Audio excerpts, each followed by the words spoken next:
హర హర మహాదేవ శంభో శంకర. ఆధ్యాత్మిక తేజస్సుతో విరాజిల్లే ఆత్మబంధువులారా, సనాతన ధర్మం యొక్క లోతైన రహస్యాలను వెతుకుతూ సాగే ఈ పవిత్ర ప్రయాణానికి మీకు స్వాగతం. ఈ రోజు మనం చర్చించుకోబోయే అంశం ప్రతి తల్లిదండ్రుల గుండెను తాకే ఒక దివ్య సత్యం. లోకంలో ఎంతో మంది దేవుడిని అనేక కోరికలు కోరుకుంటారు.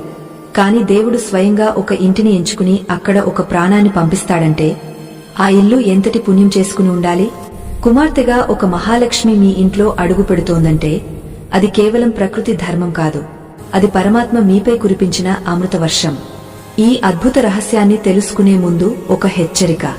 ఏ వ్యక్తినైతే తన ఇంట్లో ఆడపిల్ల పుట్టినప్పుడు ముఖం చిట్లించుకుంటాడో, ఏ మనసైతే కుమార్తెను భారంగా భావిస్తుందో ఆ వ్యక్తి ఆధ్యాత్మికంగా ఎన్నటికీ ఎదగలేడు. ఇది కేవలం సామాజిక హెచ్చరిక కాదు, ఒక మానసిక పరమైన వాస్తవం. కుమార్తెను తృణీకరించేవారు సాక్షాత్తు శక్తి స్వరూపిణిని అవమానించినట్లే. అటువంటి వారి ఇంట లక్ష్మీదేవి ఎన్నటికీ నిలవదు. మన పురాణాలు ఘోషిస్తున్న సత్యం ఒకటి ఉంది: ఆడపిల్ల కన్నీరు పడిన చోట ఐశ్వర్యం హరించుకుపోతుంది. అందుకే ఈ కథను వినే ముందు మీ హృదయాన్ని నిర్మలం చేసుకోండి. కుమార్తె అంటే కేవలం ఒక సంతానం కాదు, ఆమె మీ వంశాన్ని తరింపజేయడానికి వచ్చిన ఒక దేవదూత. ఈ సత్యాన్ని లోకానికి చాటి చెప్పడానికి ఒకానొక సమయంలో కైలాసగిరిపైన ఒక అద్భుతమైన సన్నివేశం చోటు చేసుకుంది. మంచు పర్వతాల మధ్య ప్రశాంతమైన వాతావరణంలో ఆది దంపతులు కొలువై ఉన్న సమయమది.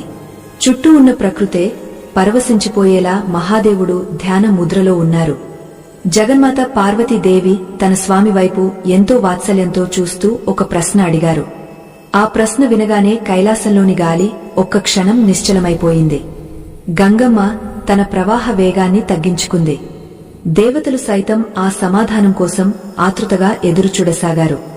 పార్వతీదేవి అడిగిన ఆ ప్రశ్న మరేమిటో కాదు: స్వామి, ఈ సృష్టిలో జీవులు పుట్టడం అనేది మీ సంకల్పమే కదా, అయితే ఒక ఇంటికి కుమార్తెను పంపే ముందు మీరు ఆ ఇంటిని ఎలా ఎంచుకుంటారు? ఏ పుణ్యఫలముంటే ఒక తండ్రికి కుమార్తెను ఎత్తుకునే భాగ్యం కలుగుతుంది అని అడిగింది. ఈ ప్రశ్న వెనుక ఉన్న గూఢార్థం ఎంతో లోతైనది. ఆ సమయంలో శివుడి ముఖంలో ఒక వింతైన తేజస్సు వెలిగింది. ఆయన తన కళ్ళు మెల్లగా తెరిచి లోక కళ్యాణం కోసం అద్భుత రహస్యాన్ని వివరించడం ప్రారంభించారు. మహాదేవుడు పలికే ప్రతి మాట ఒక వేద మంత్రంలా వినిపించసాగింది. కుమార్తె జననం అనేది ఒక ఆశీర్వాదం మాత్రమే కాదు, అది ఒక గొప్ప బాధ్యత మరియు దైవిక ఎంపిక అని ఆయన వివరించారు. ఈ భూమి మీద ఉన్న కొన్ని కోట్ల ఇళ్లలో దేవుడు కొన్ని ప్రత్యేకమైన గృహాలను మాత్రమే ఎందుకు ఎంచుకుంటాడో, అక్కడ ఆడపిల్ల రూపంలో తన